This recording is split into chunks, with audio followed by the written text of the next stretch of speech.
ขึ้นมาตัว2 ขีด โอ้ยมาแล้ว1นะครับ ยืดสลิงดิยืดมันได้หมุนแล้วยืดอ่ะ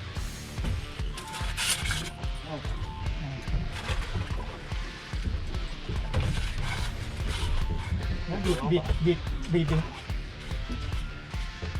ตัดก้อนกันเลยเดี๋ยว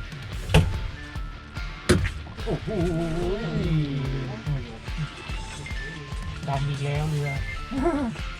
ขึ้นมาแล้วนะครับ1 ตัว ฮัลโหล โอ้ยสวยงามจะมาขึ้นมา โอ้ยเพื่อนรั่ว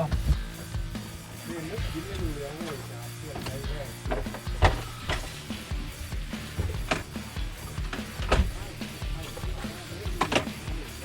หน้าไม่ใช่โอ้ยอะไรจะฮอตปานนั้นมีถึงด้วยมีฮอตอีกหาฮอต ท้ายเรือนะครับ หาฮอต ไหนนี่หมุนอยู่ นะหมุน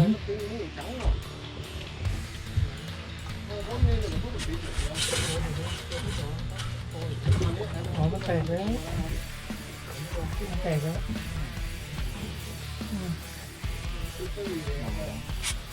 ตั้งไปต้มด้วยเลย ถ้ายืดไปก็หนุนอ่ะน้องๆหนักขนาดนั้นเลยอ่ะดูคันสั่นเด็กสีไรอะสีชมพูอ่ะ ผีอะไรทันทีเลยวุ่นขึ้นครับวุ่นขึ้น ดูหน่อยนะคันโกงเลยครับ เฮ้ยปากการังเปล่า สงสัย อ้าว เฮ้ยแต่มานะ แต่ว่าไม่รู้โดนหักมาป่ะ มาเนิ่มๆนี่ชัวร์เลยปากการัง เฮ้ยพนันเลยเหรอ ไม่ใช่แล้วมั้ง เดี๋ยวขอชมหน่อยนะครับอุ้ยพันงุ้มๆเลย แต่มันไม่หือไม่อือเลยนะ ง่ายเลยแอม อย่างนั้นกลายเป็นกระเจียวเลย จากกระดองอะนะ จากกระโดกลายเป็นกระเจียวมันเหมือนติดอะไรไม่ใช่มืออ่ะ อ้าว อ้าวหลุดแล้วอ้าว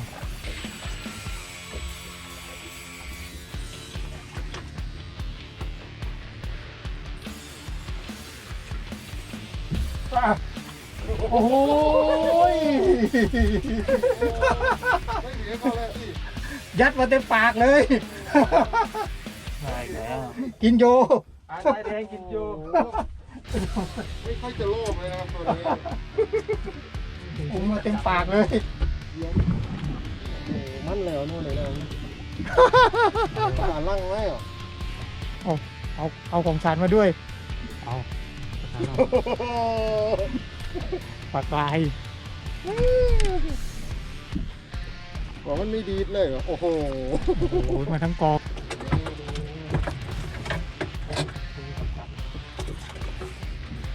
โอ้โหนะครับ เอาคู่แสดงว่าคู่ นะครับ คู่มันตามมาตัดนาทีทิ้งเลย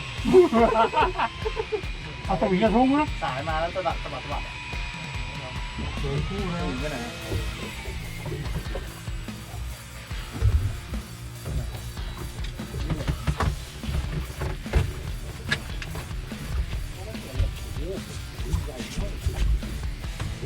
โดนคู่เลยครับของใหญ่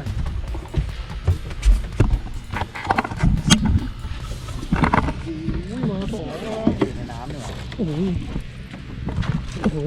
ยิงเจ็บ ผมพอดี พ่อมันอยู่นั่นลูกมันอยู่นี่ โอ้โห ใหญ่โอ้ยดูเดือดจริงๆนะครับ ไม่ต้องเหยียดตัวนี้หยอกก็ได้โอ้โหของแอมนี่ยังใหญ่เลยนะ ดันโล กันโลสุดยอด โอ้ยเนี่ยดันโลของจริง นะครับนี่เลยนะตัวนี้ดันขีดนะครับ ตัวนี้กัดมือ อันนี้ตัวเล็กนะครับ ตัวเล็ก มาคู่ อุ้ยของแอมขอดูที่ข้างโอ้โหแม่เจ้าไว้ยกมาโชว์แล้วกันนะ ตัวนี้ก่อน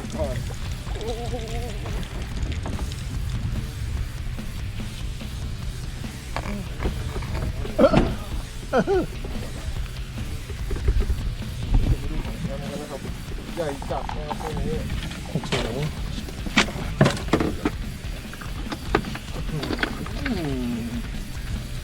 เกี่ยวให้เกี่ยวให้เกี่ยวให้เกี่ยวให้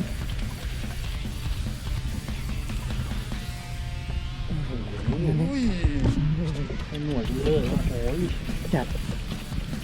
เป็นกราฟนะครับตัวนี้สด โอ้โหนี่ตาลูของเท สุดจริง ๆ ครับตัวนี้สุดจริงๆ